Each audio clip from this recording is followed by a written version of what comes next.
হরে কৃষ্ণ। পঞ্চম দিনের কথা, পঞ্চম দিনের জগন্নাথ কথা। আচ্ছা, ওরা কারা? এইরকম সুবিশাল সুউচ্চ মন্দিরের মাথায় উঠেছে? কেন উঠেছে? কেন উঠেছে? আজ সেই প্রশ্ন, সেই বিষয়ে কিছু বলবো আপনাদের। মন দিয়ে শুনুন। আজকের বিষয় মন্দিরের, জগন্নাথ পুরী মন্দিরের মাথায় যে নীলচক্র আর যে ধ্বজা বাঁধা হয়, সেই বিষয়ে কিছু ইনফরমেশন। আর সাথে সাথে আরো অনেকগুলো ইনফরমেশন আজকে দেব, কিন্তু শুনতে হবে মন দিয়ে। সুদর্শন চক্র ভগবান বিষ্ণুর হাতে থাকে। এই চক্র দিয়েই ভগবান অনেক অসুর তথা দুষ্ট ব্যক্তিদেরও দমন করেছেন। সাধারণত যত প্রসিদ্ধ বিষ্ণু মন্দির আছে, সব চূড়াতেই এই চক্র স্থাপন করা হয়ে থাকে। তাই পুরীতেও এর অন্যথা হয় না। সেখানেও পুরী মন্দিরের শোভা বৃদ্ধি করছে সুবিশাল সুদর্শন চক্র। একে নীল চক্র বলা হয়। অষ্টধাতু দিয়ে তৈরি, গোলাকার, 36 ফুট, উচ্চতা 15 ফুট, আর 8টা আড়ি আছে। এটা স্থাপনা করেছিলেন 1594 সালে পুরীর রাজা রামচন্দ্র দেব, এবং এই কথা উল্লেখ আছে মাদল পঞ্চাঙ্গতে। মন্দির থেকে গোলাকার 15 কিলোমিটার দূর পর্যন্ত এই নীলচক্রকে দর্শন করা যায়। অর্থাৎ 15 কিলোমিটারের মধ্যে কেউ যদি পুরীতে ঢুকে পড়ে, তারা এই নীলচক্রকে দর্শন করতে পারে। যাদের মন্দিরের মধ্যে যাবার অধিকার নেই, তারা যদি চান, তারা এই নীলচক্রকে দর্শন করলেই জগন্নাথ দেবের একই কৃপা লাভ করতে পারে। এবার বলবো, এর উপরে যে ধ্বজা লাগে, আপনারা দেখেছেন না? উপরে ধ্বজা লাগে, পতাকা যাকে বলে, সেই বিষয়ে কিছু বলছি। এই পতাকা মন্দিরের শোভা বৃদ্ধি করে। কেউ কেউ এই পতাকাকে পতিত পাবন বানা নামে উল্লেখ করেছেন। পতাকার যে ফিট হয়, লম্বাই হয়, সেটা হচ্ছে 40 ফিট। আর একটি বাঁশের দণ্ডতে সেটাকে লাগানো হয়। পুরোনো দিনের যারা উড়িষ্যাবাসীরা, তারা তারা বলেন যে এই পতাকা এতই লম্বা ছিল, এতই লম্বা ছিল, সমুদ্রে স্নান করবার জন্য যারা যেতেন, তারা এক সাইডের পতাকা ধরে সমুদ্রে স্নান করতেন। তাহলে ভেবে দেখুন কত বড় ছিল সেই পতাকা। কিন্তু এখন পতাকার লম্বা কমে এসে 21 ফুট হয়েছে। আজও কিছু ভক্তগণ পাদুখালিয়া নামক এই লম্বা বানা বাঁধে। এর লম্বা হচ্ছে 250 ফিট। পাদখালিয়া বানাটা হচ্ছে একটা লম্বা, অনেক পতাকা লাগানো থাকে, আর অনেক লম্বা গোলাকার ভাবে লাগানো থাকে। তো এর ফিট হচ্ছে 250 ফিট। 250 ফিট আছে। অন্য প্রান্তে মন্দিরের যে পাদুকা কুণ্ড আছে, সেই অমৃত কুণ্ডে ডুবে থাকে। এই পতাকা লাল, হলুদ, সাদা ইত্যাদি রঙের হয়। আর এই পতাকার মধ্যে কাপড় দিয়ে গোল সূর্য আর চন্দ্র অঙ্কন করা আছে। তো কথায় আছে, উড়িষ্যাবাসীরা বলে, জব তক সূর্য চন্দ্র রহেগা জগন্নাথ দেব তব তক রহেঙ্গে। কিছু লোক তাদের সংকল্পকে পূর্ণ করবার জন্য পতাকা বাঁধে, এবং একদিনে 5 বার পতাকা বদল হতে পারে। প্রতিদিন সন্ধ্যায় 5টার সময় এই বাধার কাজের জন্য যারা বিশেষ সেবক আছে, তারাই এই কার্য করে। আচ্ছা, আপনাদের ভাবুন, 250 ফুট উপরে কেউ বানা নিয়ে উঠবে, সেটা কি কম রিস্কের কথা? তো যারা এটা করে, তাদের নাম হচ্ছে চূর্ণা নিয়োগ। চূর্ণা নিয়োগ বলা হয় তাদের, যারা এই সেবাটা করে। এরা কি করে, বিকেল বেলা স্নান করে শুদ্ধ হয়ে কোমর থেকে পিঠ পর্যন্ত সমস্ত বানাগুলোকে বেঁধে তারপরে ওঠা শুরু করে। আর সাথে একটা হাতে লাঠিও রাখে, কারণ বানরের উৎপাত আছে। সেই বানর হনুমানকে তাড়ানোর জন্য। এইভাবে কিছু সময়ের মধ্যেই নীলচক্রর কাছে তারা পৌঁছে যায়। কিন্তু নীলচক্রের যে গোলাই আছে, গোলাই থেকে নীলচক্রে পৌঁছতে গেলে ১০০ ফুট উপরে আরো উঠতে হবে। আর সেইখানে ওঠাটা আরো রিস্কের আছে।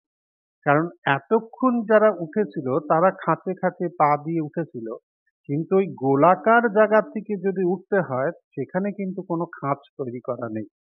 সেখানে কিছু চেন পাতা আছে, চেন ঝোলানো আছে, সেই চেনের উপর পা দিয়ে তারা এই জায়গাটায় উঠে যায়। ওখানে গিয়ে পুরনো বানাকে খুলে ফেলে আর নতুন বানাকে পরিয়ে দেয়। এই কার্য তারা রোদ জল বৃষ্টি উপেক্ষা করেই করে। আবহাওয়ার যে কোনো মরশুমেই তারা এই কার্য করে থাকে। সেখানে কিন্তু তারা বাধা পায় না, বাধা হয় না তাদের কার্য। নিচের থেকে যারা এই দৃশ্য দেখে তাদের মন ভয়ে ডুকডুক করতে থাকে। কিন্তু কি ভয়ানক কার্য প্রতিদিন ৫ বার করে থাকে এরা, ভেবে দেখুন। একাদশীর দিন তো আরো, একাদশীর দিন চূড়ানা নিয়োগ যারা আছে, যারা ঝান্ডা লাগায় তাদের বলে সেই নীল চক্রের বানা বাঁধে, তার সাথে সাথে ঘিয়ের প্রদীপ জ্বালায় আর সেখানে আবার ভগবানকে ভোগ নিবেদন করে। এই রকম ভয়ানক কার্য করে তাদের চূড়ানা নিয়োগদের আবার কেউ কেউ গরুর সেবক বলেও জানা যায়। এছাড়া তারা গরুর স্তম্ভের কাপড় পরানো, ঘি প্রদীপ দেওয়া, ধূপ লাগানো ইত্যাদিও করে থাকে। তো দেখুন আজকের ইনফরমেশনটা কত সুন্দর ছিল না? এই ধ্বজা লাগাতে তো আমরা সবাই দেখেছি, কতজন দেখেছি ধ্বজা লাগাতে, কিন্তু এই ধ্বজার মাপ, ধ্বজা কিভাবে নিয়ে যায়, কারা এটা ধ্বজা লাগায়, এইসব একটু নতুনই শুনতে লাগলো না? খুব ভালো ইনফরমেশন ছিল। আরো ইনফরমেশন দেবো আপনাদের। তো ভগবান ভগবত গীতাতে বলেছেন ৭ নম্বর অধ্যায়ে ১৪ নম্বর শ্লোকে বলেছেন, দৈবী হেষা গুণময়ী মম মায়া দুরাত্মা মাম এব যে প্রপদ্যান্তে মায়ান্বিতাং তারান্তি। অর্থাৎ আমার দৈবী মায়া কেউ এই জগৎকে পার করতে পারবে না, এই জগতে কেউ এটা পার করতে পারবে। কিন্তু কেউ যদি আমার শরণে আসে তো আমি এই মায়া থেকে তাকে রক্ষা করব। ভগবানের রূপ গুণ লীলার কথা শ্রবণ করলেই আমরা ভগবানের ধামে পৌঁছে যেতে পারবো। আজ আমরা ভগবান ধামের আহ, আরো কিছু রহস্যের কথা আপনাদের বলছি। তো বৈষ্ণবদের জন্য 4টে ধাম খুব মহত্বপূর্ণ আছে। এক হচ্ছে বদ্রীনাথ ধাম, 2 হচ্ছে পুরী ধাম, 3 হচ্ছে দ্বারকা ধাম, আর 4 হচ্ছে রামেশ্বর ধাম।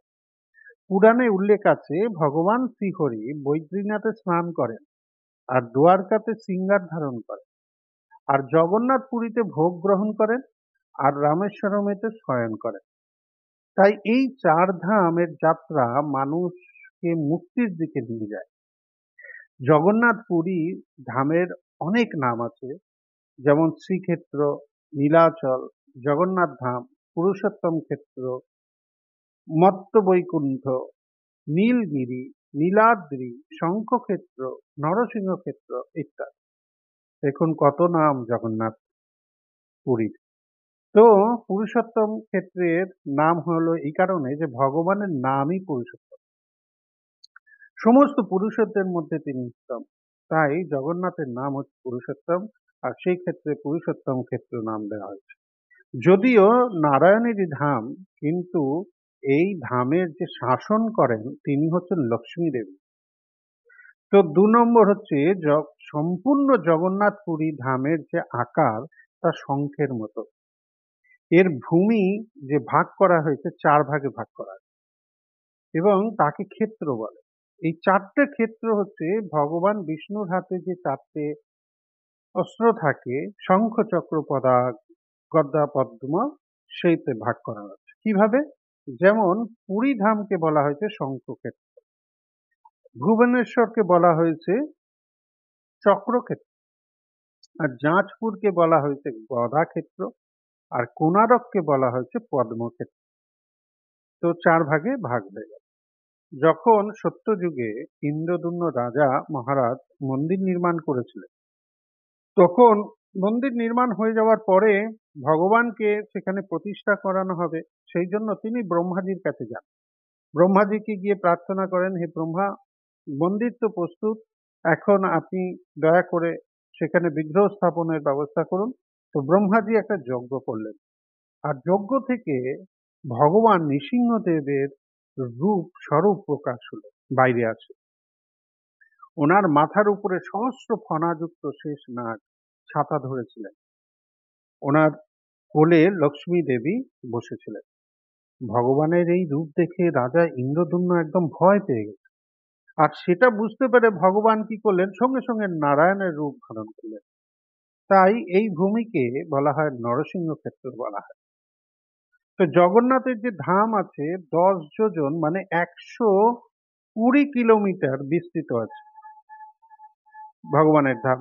আর জগন্নাথের যে মন্দির আছে সেটা হচ্ছে 4 লক্ষ স্কোয়ার ফিটের উপরে তৈরি আছে, অবস্থিত আছে।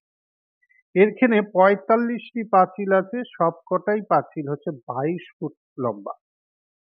জগন্নাথের মন্দিরে প্রায় 30টার মতো দেবদেবীর মন্দির আছে।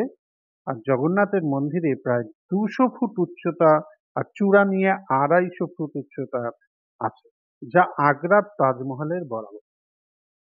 তো ইন্দ্রদ্যুম্ন মহারাজ ভগবান জগন্নাথ দেবকে প্রার্থনা করেছিলেন যে, হে প্রভু, তোমাকে সারা দিন অনেক ভোগ খেতে হবে, তাই আমি চাই যে তুমি তোমার ভোগ খাওয়ার পরেই আবার তুমি খাবে, তোমার হাত যেন না শুকায়। তাই প্রচুর পরিমাণে ভোগ লাগে প্রতিদিন। প্রসাদে কোনো দিন কম হয়নি আজও পর্যন্ত। 2000 আসুক আর 10,000 ভক্তই আসুক, তাতে কিছুই আসে যায় না। আর এমন সুন্দর ব্যবস্থা, পরপর 7টা হাঁড়ি একের উপর এক মাথায় বসানো হয়। আর রান্নার মজার জিনিস এইটা, রান্না যখন হয়ে যায় তখন উপরের হাঁড়ি 7 নম্বর হাঁড়ির রান্না আগে হয়, এবং সবার থেকে উপরের হাঁড়ির রান্না আগে হয়। এটা বড় বড় বৈজ্ঞানিকরা পর্যন্ত ফেল হয়ে গেছে, কি করে সম্ভব। তো এটাই হচ্ছে ভগবানের অনুপম লীলা, যা আমাদের বুদ্ধি দিয়ে আমরা সেটাকে বুঝতে পারবো না, কারণ ভগবান হচ্ছে অচিন্তনীয়। তাই আমরা চিন্তাও করতে পারবো না আমাদের বুদ্ধি দিয়ে যে এইসব কাজ কি করে হয়। তো স্কন্দ পুরাণে উৎপল দেশের বর্ণনা করা হয়েছে, উৎকল্প দেশের বর্ণনা করা হয়েছে। একে দিব্য মানা হয়ে থাকে। এর বর্ণনা এইরকম, এই প্রদেশে ঋষিকুল নদী আর মহানদীর মধ্যে অবস্থিত। এই প্রদেশে অনেক তীর্থস্থান আছে। এখানকার লোকেরা ধার্মিক, সদাচারী।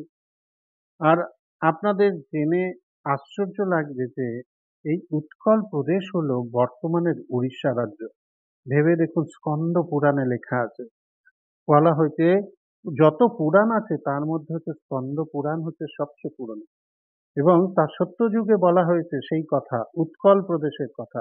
সেই উৎকল প্রদেশই হচ্ছে আজকের উড়িষ্যা রাজ্য। এখান থেকে আমরা বুঝতে পারি যে কত পবিত্র স্থান হচ্ছে এই উড়িষ্যার পুরী, জায়গা যেখানে পতিত পাবন ভগবান জগন্নাথ দেব, বলদেব, সুভদ্রা মহারানী উপস্থিত হয়ে আছে। তো জীবের কল্যাণ হেতু আমরা সবাই একথা শ্রবণ করে ভগবানের শ্রীচরণে দণ্ডবাদ প্রণাম করব, আর ভগবানকে প্রার্থনা করব, হে প্রভু কৃপা করো যাতে আমাদের জীবনে আমরা জানি তোমায় ভালো করে ভক্তি করে, তোমায় সেবা করে আমরা জানি তোমার ধামে পৌঁছে যেতে পারি।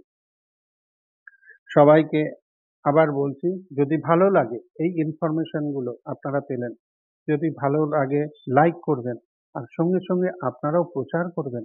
এটা যতই প্রচার করবেন, ভগবানের নাম কীর্তন যত প্রচার হবে, এই দেশের এবং এই জীবের মঙ্গল হবে। তাই এই কার্য আপনারাও করতে পারেন। হরে কৃষ্ণ কৃষ্ণ কৃষ্ণ হরে হরে, হরে রাম রাম রাম হরে হরে। জয় শিল প্রভুপাদ কি জয়। জয় জগন্নাথ বলদেব সুভদ্রা মহারানী কি জয়। নিতাই গৌর সীতানাথ প্রেমানন্দে। হরি হরি বল।